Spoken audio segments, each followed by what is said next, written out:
Okay, here we are. Here we are. Can you guys hear me?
Can you not hear me? Can you guys hear me now?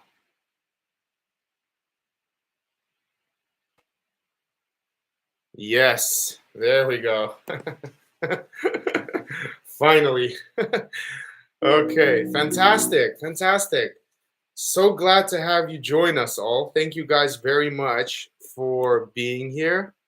It is my absolute pleasure to I love the chat. The chat is so much fun. Yes.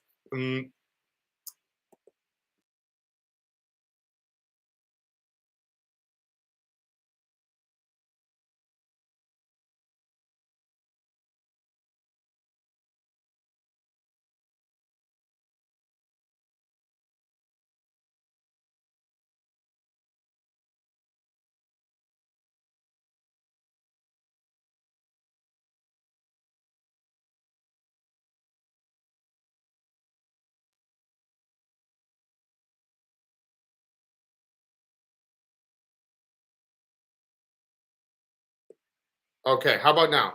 Yeah, back. Okay, I can see. All right. Okay, I don't know why the sound it drops as soon as I share the presentation.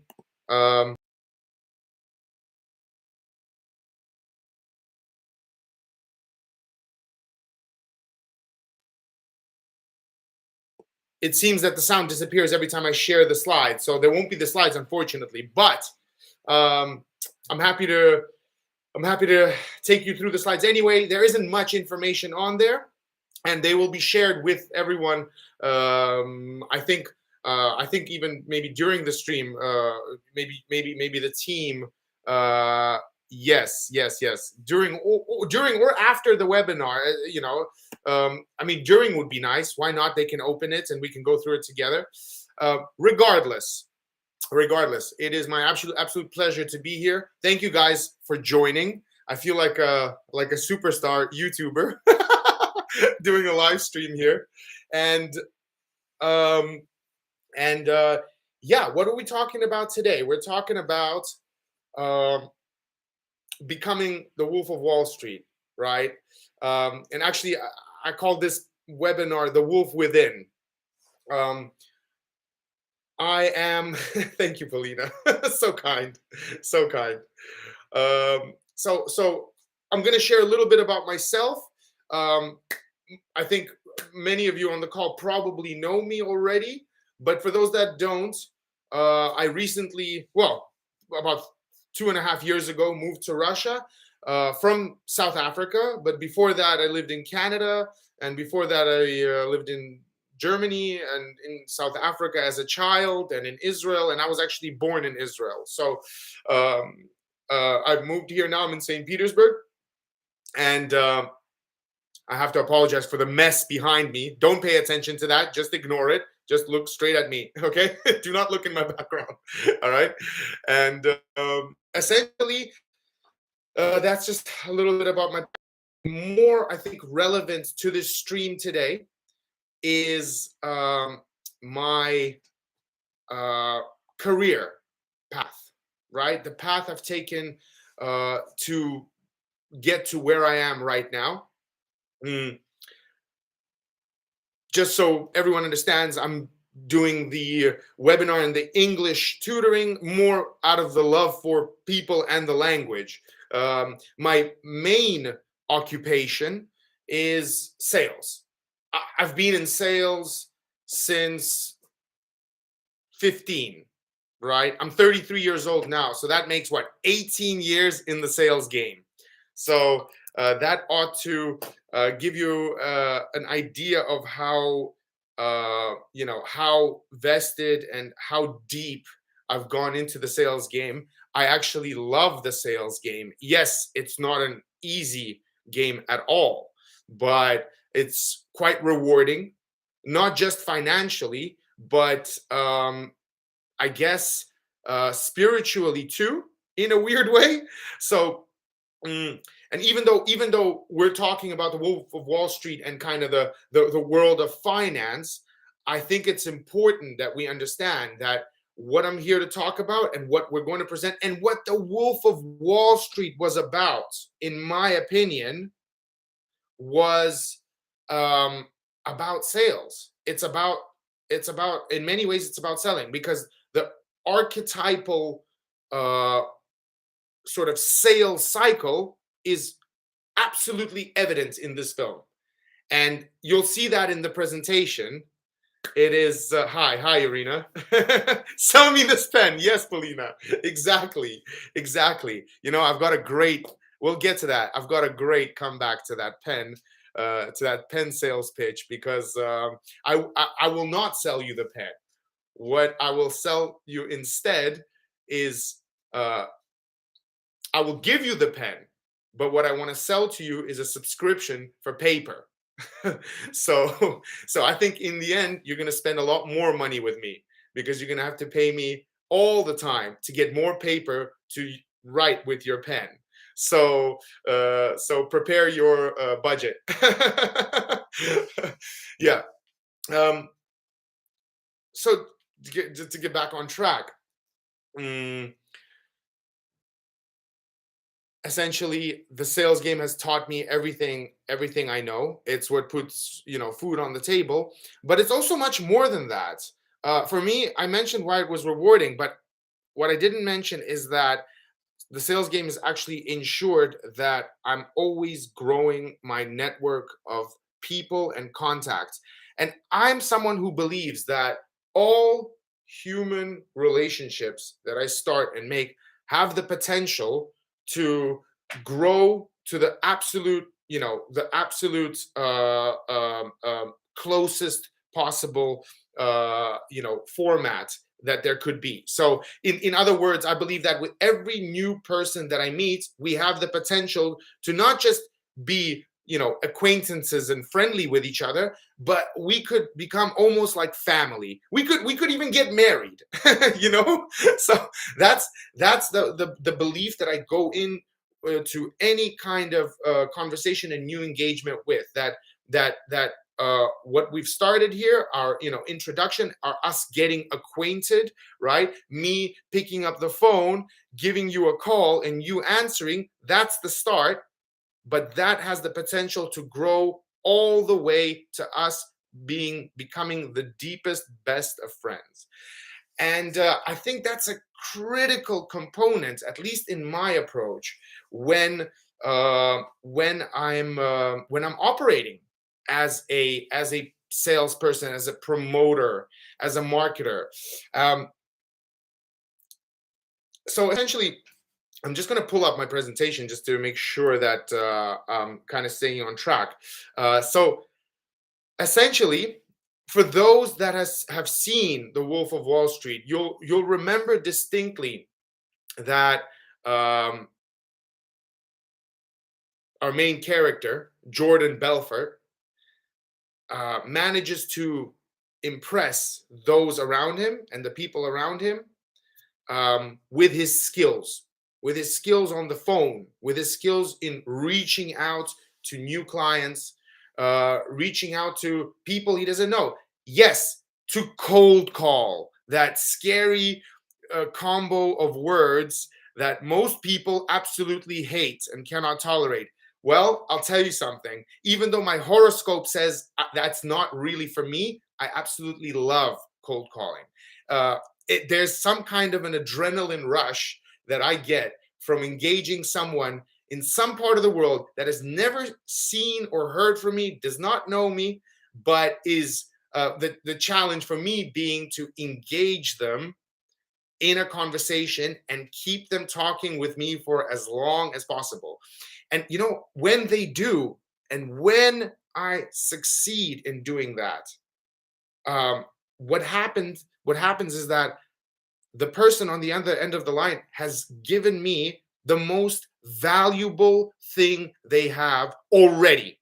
They've already spent their time with me. And time is the most valuable thing each one of us has, because money, it comes, it goes, it's like air, right? It's in, it's out. Inhale, exhale.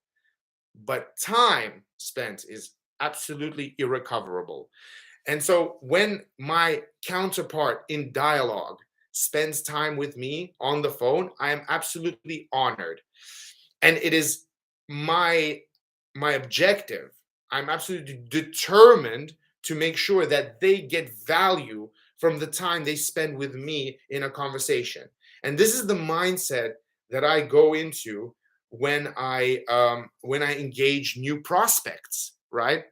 I should just say prospects in English because it might be confusing. I know that in Russian there's a similar word and it means street or avenue. But prospects in English means prospective clients. So those that have the potential to become your clients and spend money with you, right? And so when I engage new prospects, I want to make sure that they get at least as much value from this interaction as I get, because I'm getting value 100% from every interaction, even if they don't buy what I'm selling, because if they don't buy what I'm selling today, maybe they'll buy tomorrow. But also, even if they never buy it, what I'm definitely going to take away from this interaction is information, useful information that I can use on my next call, on my next engagement. I'm going to learn something from them. I'm going to ask them some questions. I'm going to listen to them. So, and that's a critical component. For those of you that are going to check out the small presentation that I put together, you'll see as the on I think on the third slide, what is the sales cycle, right? It's a very standard skeleton outline of the sales cycle, which any sales department in any industry, of course, including finance, will promote. And the sales cycle is usually made of 5 steps, very roughly put. There could be a few more steps, sure. I actually like 7 steps because I believe in after sales service, right? But for this conversation, we're going to go with a very basic model of the 5-step sales cycle. And this sales cycle, and once again, I'm going to just remind everyone, it doesn't matter what you're selling. And actually, I should just mention, even though it might seem like I worship the Wolf of Wall Street, I actually don't. I love the character, I love the plot, I love the movie, but I don't worship it. And I'll tell you why. I mentioned how it doesn't matter what you're selling, because in the movie, you'll remember that Stratton Oakmont, this company that the main character, Jordan Belfort, built, played by Leonardo DiCaprio, this company was selling what is known in the movie as penny stocks, right? What are penny stocks? They are stocks that weren't, for whatever reason, didn't get listed on the New York Stock Exchange or some other stock exchange. And there's a good reason they didn't get listed. They didn't get listed because they're not big enough. They don't have enough investors. So, according to the regulatory environment in the United States, even a small company like that has the option to try and raise capital to develop their startup further. But it just won't be listed on the New York Stock Exchange. It won't be listed anywhere. It'll be sold and promoted by penny stock traders, which is what Stratton Oakmont was. And what is just as a bit of a refresher for everyone who watched the movie a long time ago, there was, oh yeah, I love Margot Robbie too, okay? Yeah. She's absolutely great, but come on, you can't tell me you love Margot Robbie more than you love Leonardo DiCaprio. If you are saying that, then I don't believe you. Regardless, though, so having said that, back to the sales cycle, right? First things first, one has to make contact. Without picking up the phone and dialing those numbers, you have nothing. And it's particularly for this reason, I believe that the first step in any kind of pitch or sales cycle, the first step, which is to make contact, is the most important step. Okay. You guys just bear with me a moment. I just want to see if I can pull up the presentation on my other screen and whether the sound is still going to be there. Can you guys still hear me? Am I on the wrong side, Polina? Which side should I be on? I do love Margot Robbie. What are you talking about? I love Margot Robbie. Are you kidding me? Okay, you guys can still hear me. Fantastic. Thank you, Valeria. All right. So just to get back to it. Okay, there we go. So back to my slides. All right. Let me try and share it one more time.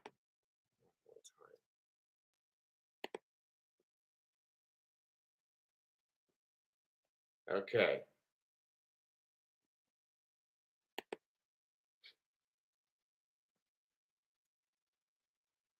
One second. Hey guys, maybe you guys can actually check out the presentation like this. I'm gonna just share the.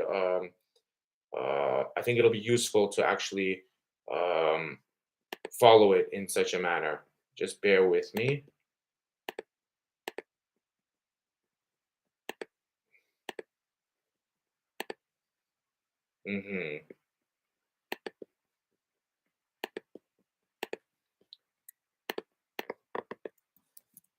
There we go, guys. Please, that's the link to the presentation. You're welcome to have a look at it.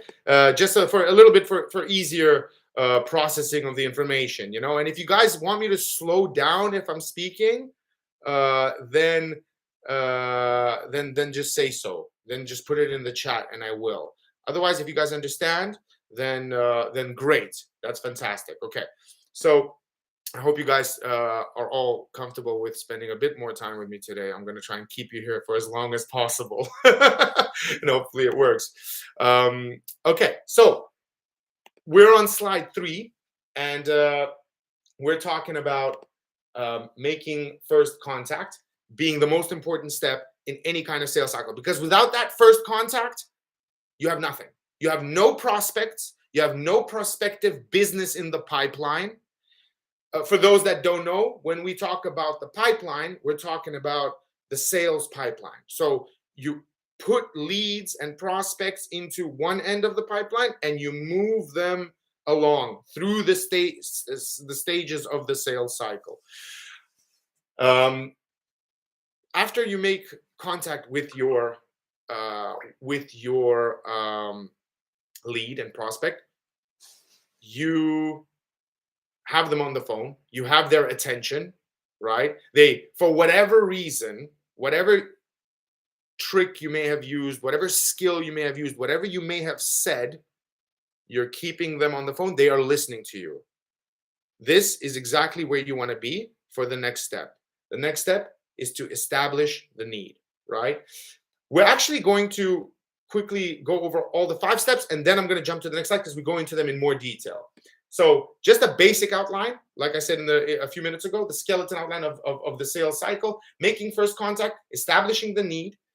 So basically finding out from your clients if they need this, and maybe showing them, demonstrating to them that they need this.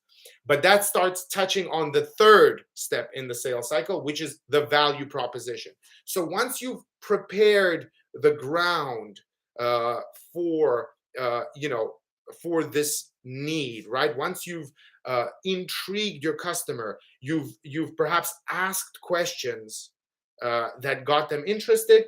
Now you're ready to propose something valuable, to show them why they should go with you, or how your solution, solves their problems, for example, right? And it doesn't always have to be, when selling, it doesn't always have to be something solving someone else's problem. I used to sell jewelry for 3-4 months, and I became a top salesman in my 3rd month, alongside people that have been working in the jewelry business for 12 years. I never once never spent a day in the jewelry shop before, but I outperformed the rest of the team. Because it's not always about solving the problem. People aren't really solving problems when buying jewelry. Well, except sometimes when certain individuals, men or women, need to solve the problem at home, so they have to go to the jewelry store. And guess what? They'll find me there to help them solve that problem. Okay. And moving on. So that's the value proposition part. We're going to get into that a little bit deeper into that a little bit later. And we've got overcoming objections. Almost inevitably, when selling, when pitching something to someone, and for those that don't know, to pitch something is to sell something. I believe there's a similar word in Russian, which is understood as, pushing something, selling something. But inevitably, in this sales cycle process, I mean, it's rarely the case that your prospect, your lead, is going to, hear you out and sign up immediately, right? It's very rarely the case that they're going to do that, right? They're going to ask some questions first, or they're probably going to say no at first, right? And that's first of all something that I learned in my very early days as a salesman, when I was like 15 years old, selling chocolates from a cooler on the street to people walking into the shopping centers in Canada, right? So I would have to harass people, right? And I say harass because, they're going about their business, going into the store, out of the store. I have to approach them. I have to say, "Hi, sir, would you like to buy some chocolate covered almonds today?" And I'll normally do it, especially if they're next to, I'll approach the man if their wife is next to them, because I know that's kind of an inflection point, right? I'm kind of taking advantage of the pride that normally men carry in their hearts, especially when they're with their beloved women, and I use that to my advantage, because how are you going to refuse a charming boy selling chocolates on the street, especially in front of your wife, and God forbid, maybe in front of other people? So in that case, I was winning. I was selling them.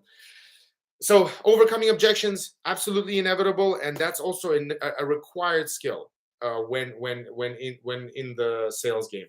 And then last but not least, and some are going to say that this is the most important step in the sales game, is closing the deal.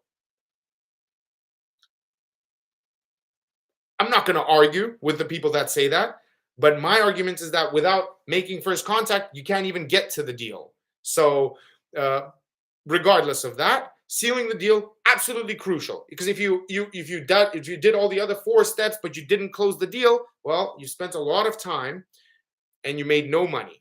So sealing the deal is absolutely critical, and it's really the stage we are all aiming for. Okay, we're going to move on to our next slide over here. We're now on, bear with me, guys. Slide 4, I believe this is. Okay, so I've spoken about this a little bit already.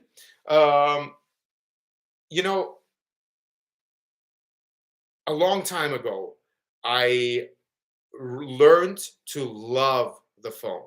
This was before WhatsApp, when there were still only SMSs and, maybe emails, right? Those old enough remember the days when we had Motorola razors, or I'm not old enough to remember doing sales on my Nokia cell phone. I was still too young then, but Motorola Razr, that's about the time I started getting into the sales game. And I remember all you could do is SMS or call people, right? And I'm pretty sure you could send emails off the Motorola Razr. But the phone, the ability to reach almost anyone in the world through this is my friend. This is my ally. I learned to absolutely love it. It is an indispensable tool without which I could not even, I can't even imagine getting anything done, really. Of course, that technology is only getting more advanced. It's only getting better, and it's bringing the whole world even closer. There was a time when making international calls or reaching someone outside of your country was a very expensive thing to do. You had to buy a special calling card. You had to, or maybe, Skype was the big thing. But nowadays you can just add someone on WhatsApp and you can call someone in, the Arab Emirates or Mozambique or Australia with a couple of pushes on your screen. Right? SMS with limited number of symbols in SMT special. Haha. Yeah, you remember, Valeria? Polina, I'm actually surprised to hear you're alone. What's going on? You shouldn't be alone. Okay. All right, let's move on. Okay. So this is the part I wanted to elaborate on a little bit. I do hope that those that are with us still have a little bit more time. Don't leave. So about selling me this pen. This, of course, is one of the most legendary scenes for salespeople across the globe. It doesn't matter what industry you're in. Of course, they glamorize the financial industry, but I'm going to share a little secret with you. They were not selling something that particularly always help their clients. One could even argue it really didn't help. They really didn't help their clients in the movie because they were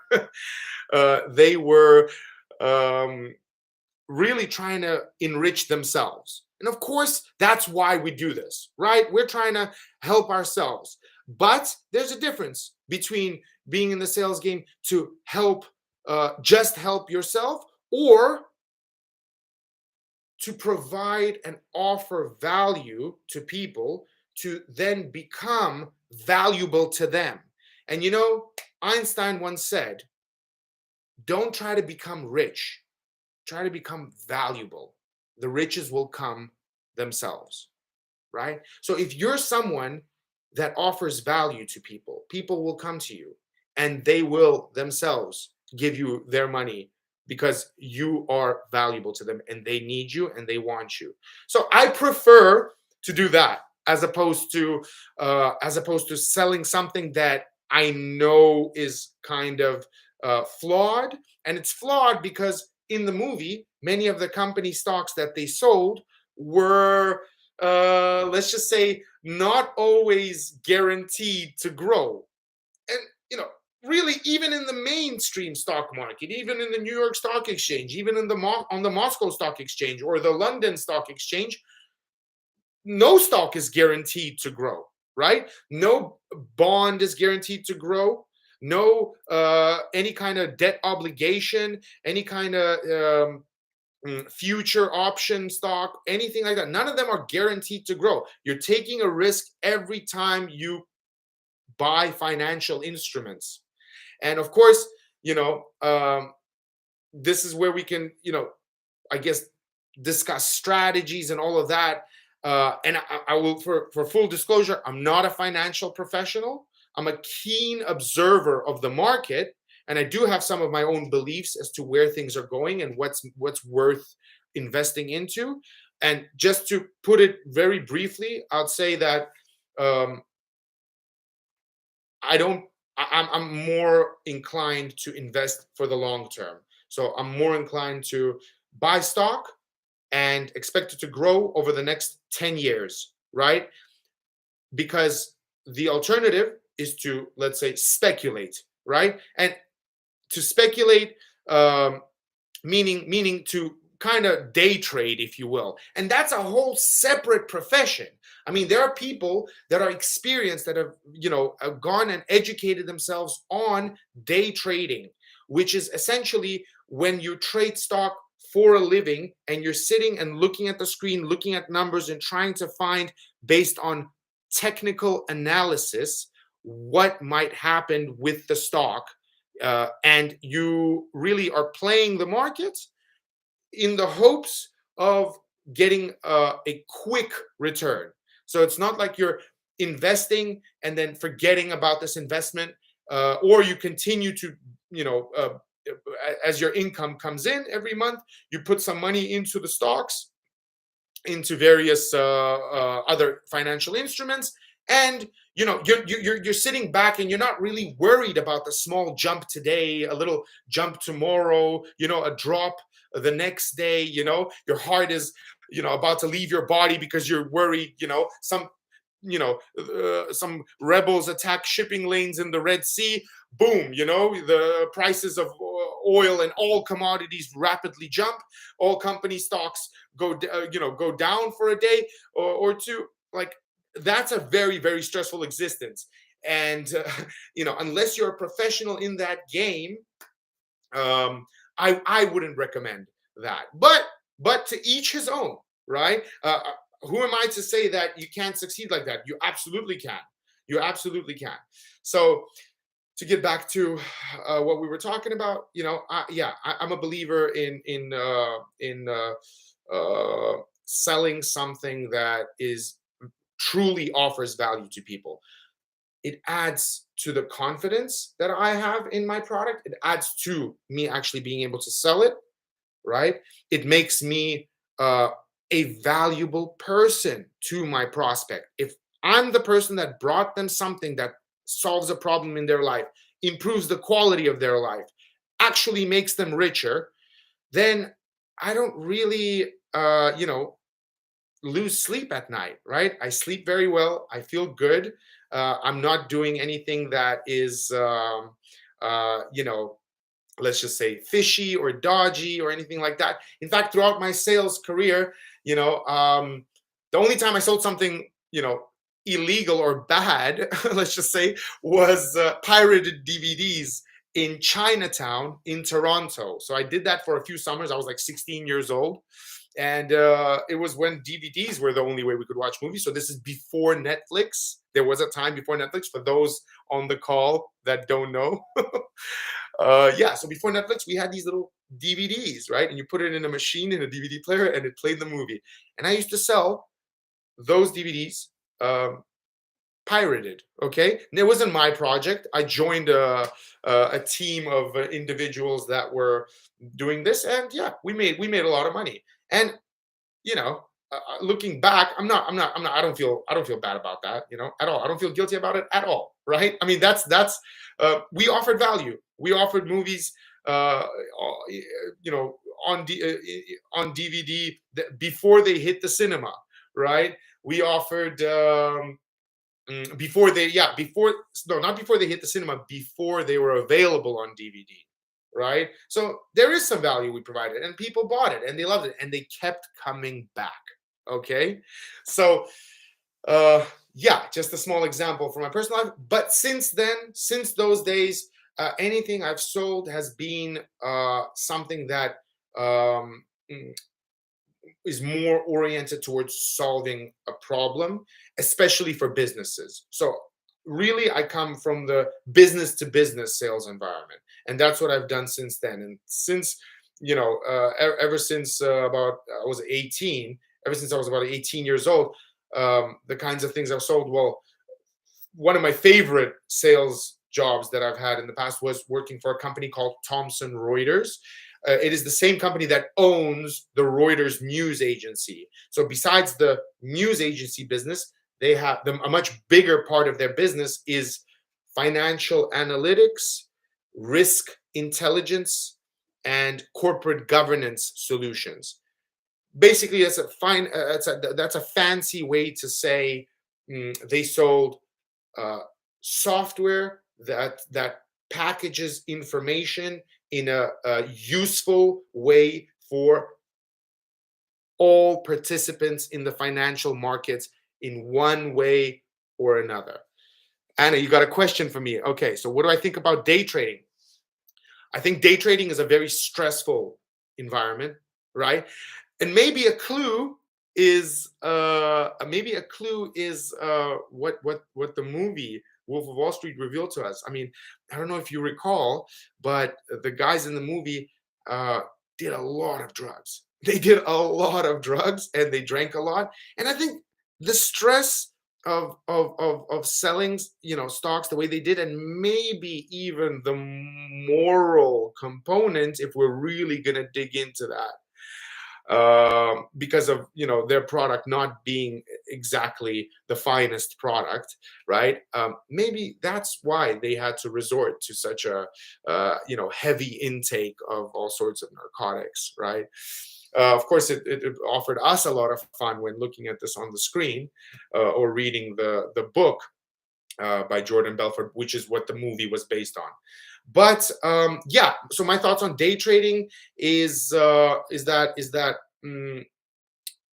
it's a very stressful thing to do, and it's something that requires you to pay attention and watch the markets at every single moment. I've tried day trading for a day. Okay, there was a question I saw. I've tried day trading for a day, and honestly, it was something I could do full time, but instead I choose to make money another way, right? Because you see, my personally, my issue with day trading is that uh, it's not actually creating any value, right? It's not producing something. It's not, designing something. It's not creating something. What day trading is arbitrage. You're looking at a stock or a financial instrument. You're looking to buy it at a certain price point and sell it at a higher price point. And that's it. That's the main thing with any kind of trading. But with day trading, you're doing this on a full-time basis, and it really does require your attention. And I think that your full attention and your full alertness. And it seems that if you're day trading, you're really never off work, right? You have to be alert. In our highly digitized world today, actually, the whole understanding of day trading is becoming less and less applicable. Why? Because the boundaries between day and night in the financial markets are very diluted, right? It's no longer, there is no longer a strict time to stop trading, because I can go on my phone right now and buy any kind of stock. Of course, the stock market only opens in the morning, and my purchase will only be executed then. But nevertheless, that's not applicable to crypto, for example, which is another financial asset, right? It's another vehicle that can be used for day trading. So yeah, so that's what I think about it. Was my day on day trading, was that successful?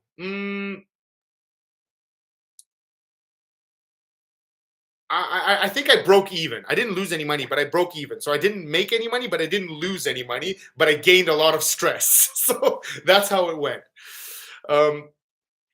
What are we saying here? What do you think about day trading? What's your favorite sales? Okay, my favorite sales book. Good question, Vajik.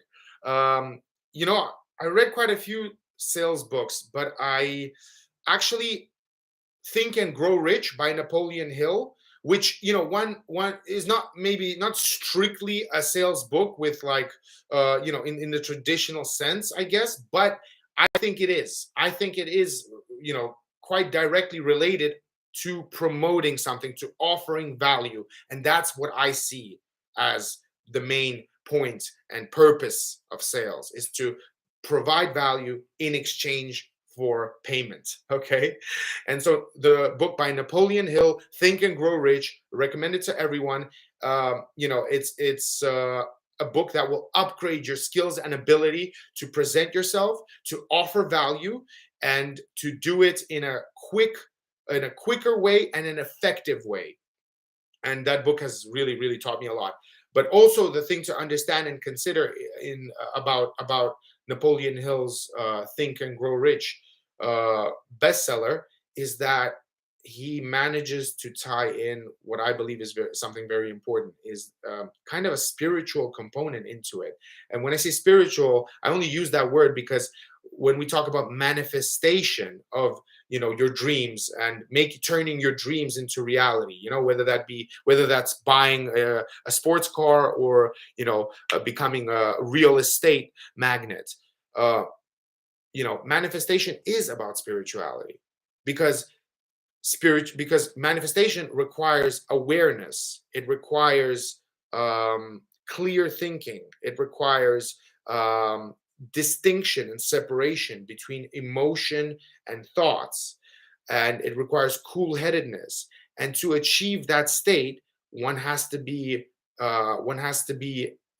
still and aware of their environment, and has to be able to control how they react to things. And I think those components are inevitably spiritual. So yeah, it might seem like a bit of an awkward combination, sales and spirituality, but I think you're looking at the product. Okay.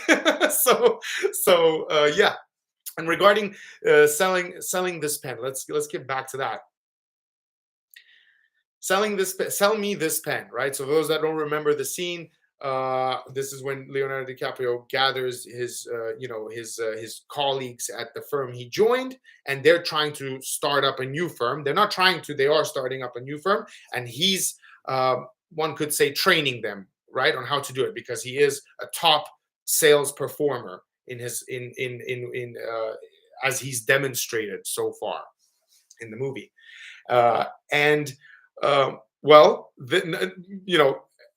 for a few of his colleagues, don't really have a good answer for that, and they decide to give an excuse of some kind, or a very weak attempt at selling this pen. One of them did it, I would say, the most logical way. He offered. So when Leonardo DiCaprio said, "Sell me this pen," the guy says, "Easy.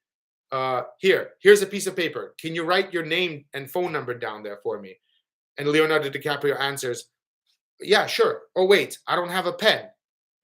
And then he says, "Well, here, I got this pen for you. You can buy this pen." So what do we have in the end? We have the basic concept of supply and demand. In order to offer and sell your supply, you need to have demand. And what Leonardo DiCaprio's colleague did is he created the demand, right? But in our world of subscriptions and really changing business models, especially in the digital space, I found a very interesting response to this question, to this challenge of selling this pen.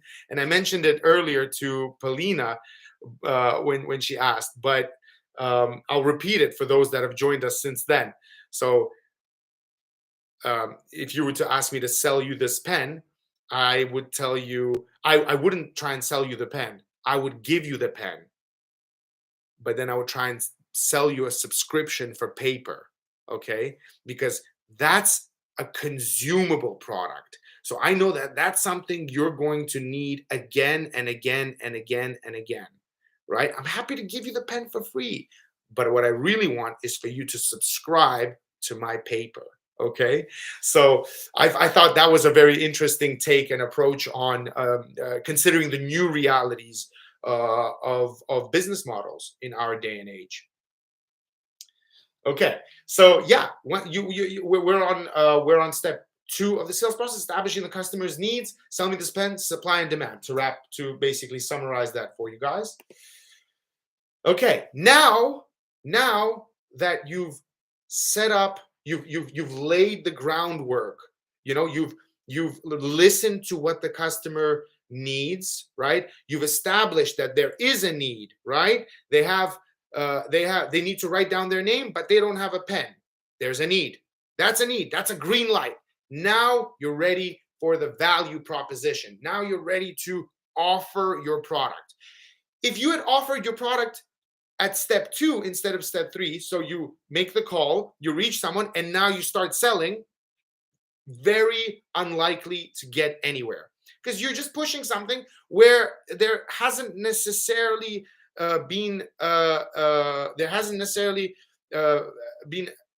wasn't a need established necessarily, right? At first, you could get lucky, sure, but you're not doing this to sell 1 out of 10 calls. You're doing this to try and sell 10 out of 10 calls. And if you're going to try and get close to that kind of performance, you definitely need to first lay the groundwork, establish the need. Now you're ready for your value proposition. Value proposition really has to do with explaining to your client how what you're selling solves their problem, or how what you're selling improves their life.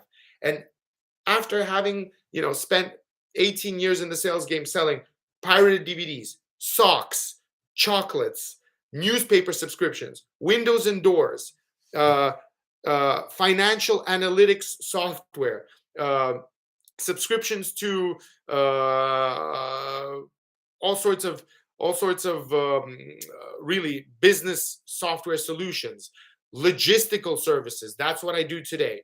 Today, since December, I've joined a logistics company. And of course, Paulina, of course, my love, jewelry, of course. How could I forget? That was. I see you remembered. Okay. Well done, well done. I'm glad you're paying attention.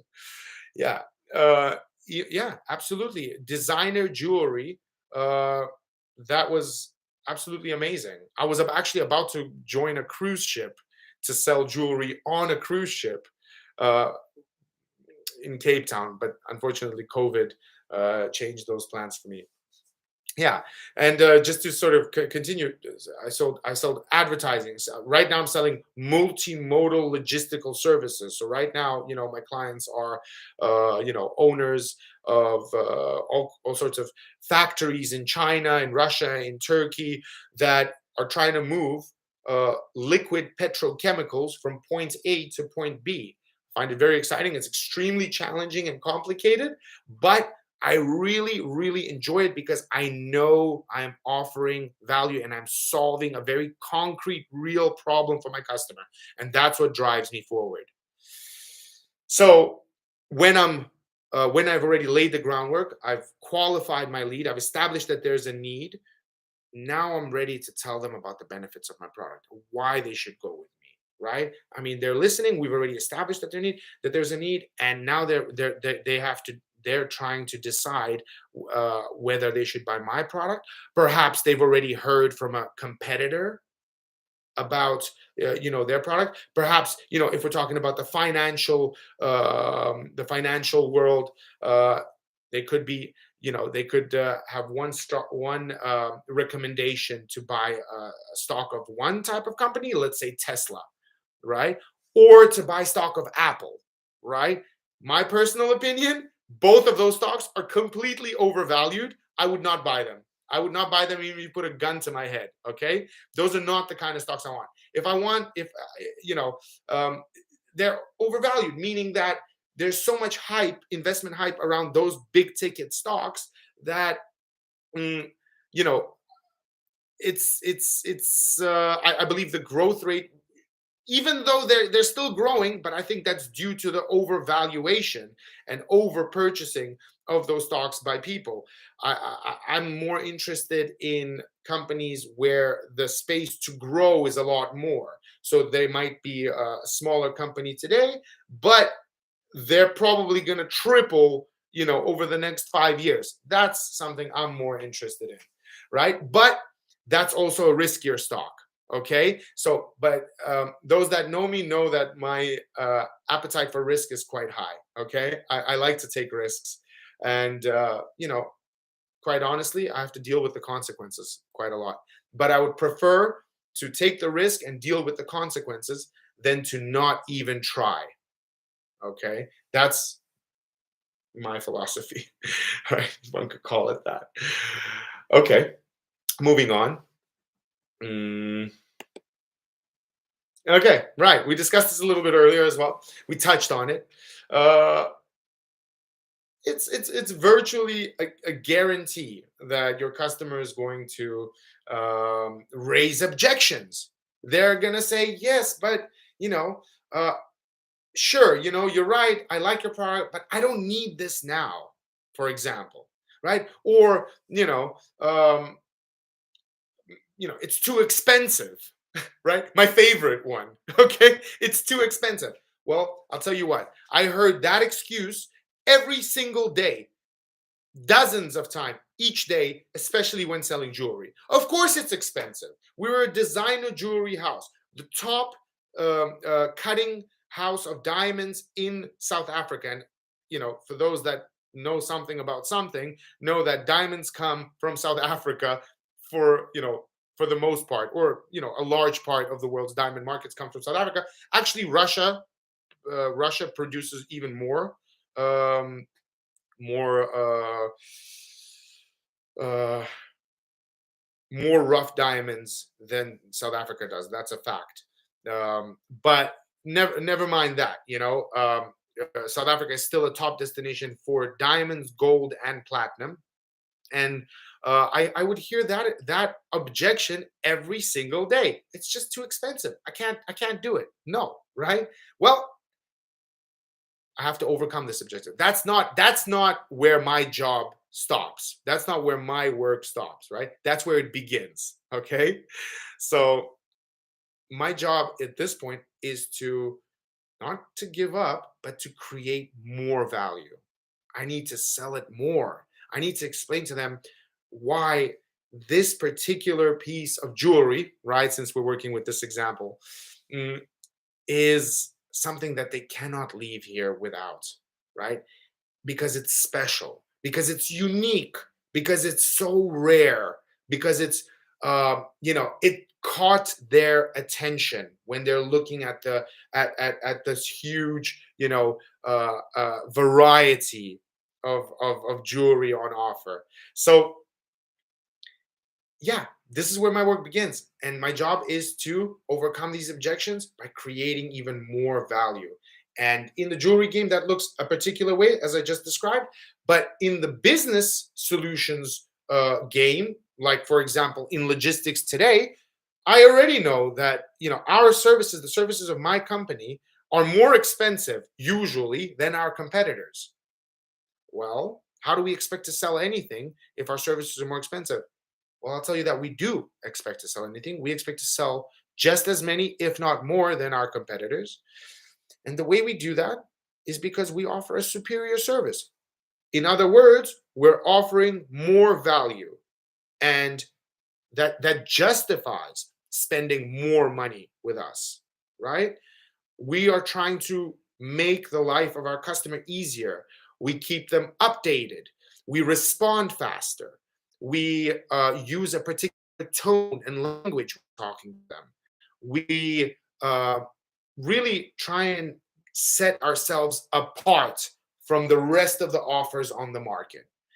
If we're talking about financial instruments, well, it's really the same concept and the same principles. Anybody selling you anything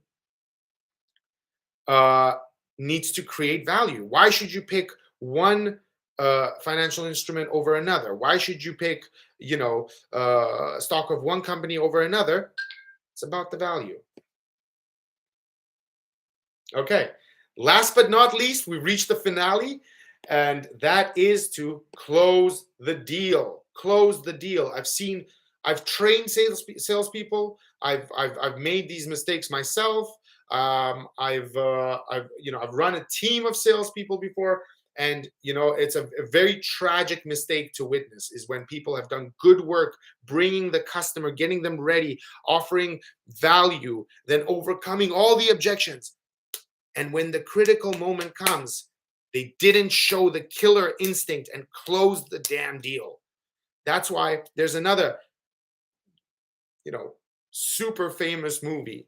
It's called Glenn Ross. I'm going to write it in the chat. I recommend it to everyone. The movie, it has Alec Baldwin in it and Al Pacino, and they are real estate salespeople, right? So they're real estate sales guys. Glenn Ross. I recommend this movie to everyone. And there's a legendary scene there where the sort of manager of the team, the sales leader, or this superstar sales performer comes to the regional office to tell the other salespeople how they should sell to help them sell better. I'm sure many of you have seen this movie. And the critical thing that he says there is ABC. Always be closing. You need to be, as a salesperson, as somebody selling something, promoting anything, and trying to win people's trust and get them to hand you their money. You need to be very conscious of when to not miss the moment when they're ready. You have to strike the iron while it's hot. That's a idiom, which means when they're ready, you cannot miss this chance, right? The sale has to go through now, and you have to make sure you don't miss that chance, because tomorrow they might not be interested anymore. They've had some sleep. Maybe they talked to their wife, right? Maybe your competitor came who has a better killer instinct than you. Mind you, for those that don't know, killer instinct, in case it's not clear, we're talking about, that kind of performance instinct. It's applicable in any area, sports, business, really in any kind of competitive environment. A killer instinct is to do the right thing in the right moment. Okay. And that's what sealing the deal is about. It has to be on your mind all the time, and you have to know exactly, you have to see the signs, and you've received the yes from the customer. It's time to send them the invoice so they pay their bill. And if you wait until tomorrow, things could change, and that you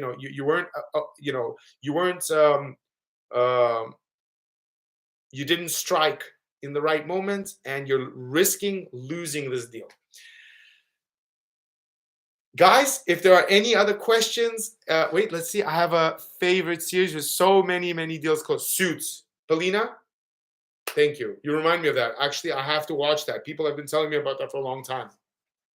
I absolutely need to watch that. Have you watched Succession, the series Succession? I don't know. Maybe you'll like it, but I've seen it recently, and it's about like a billionaire sort of media magnate. It's also fantastic. HBO series. So good. Absolutely love it. Actually, to wrap up this stream, guys, I'm going to add a few titles of movies that I seriously recommend for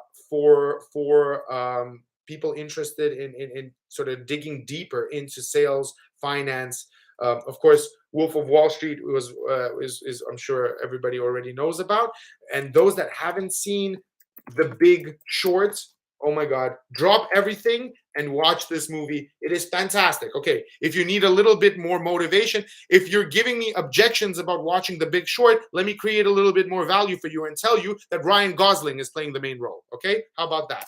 So check it out.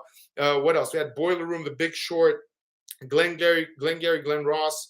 We've got Suits. And that's all that comes to mind right now. There are definitely more. Anyway, it was an absolute pleasure, dear friends. The only minus of this excellent presentation is the lack of Margot Robbie picks. You're so right, Valeria. You're so right. Damn. You know what?